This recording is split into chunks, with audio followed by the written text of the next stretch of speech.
bisa jadi bagian menariknya itu di menit keberapa adalah 1 menit, di menit keberapa adalah 3 menit. Setuju. Jadi fokusnya di sana aja. Oke. Gitu.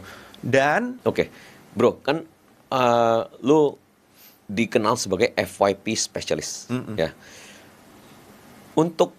Untuk seseorang bisa FYP, gue juga pengen tahu nih, kan kita juga kalau kita ada bikin potong-potongan street interview kalau di Vlognomics, kita post di Reels dan post di TikTok juga. Ada yang FYP, ada yang enggak, lebih sering enggak sih gitu. Apa advice lu untuk sebuah konten tuh bisa FYP sebagai seorang FYP specialist?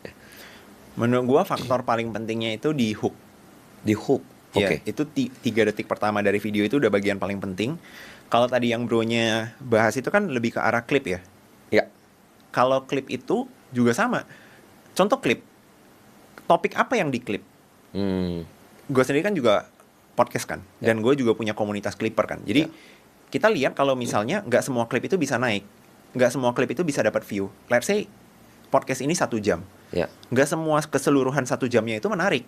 Bisa jadi bagian menariknya itu di menit keberapa adalah 1 menit, di menit keberapa adalah 3 menit. Setuju. Jadi fokusnya di sana aja. Gitu.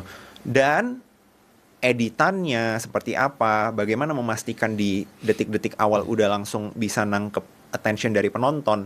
Nah, itu juga harus diperhatiin. Itu kalau di klip. Nah, bedanya apa kalau misalnya di podcast begini kan ini ngalir ya, Bro. Kita nggak reshoot ulang gitu. Gue nggak bisa yang bentar bro, tadi kayaknya cara penyampaian gue kurang menarik deh. Kita ulang lagi bagian itu ya, kan nggak mungkin.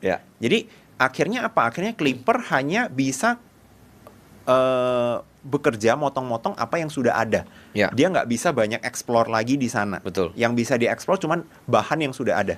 Beda sama kalau kita ngonten sendiri kan. Gue bisa shoot, gue edit, kayaknya kurang ya. Udah deh gue shoot ulang bagian hooknya doang. Itu bisa. Nah makanya hook itu bagian paling penting dari video.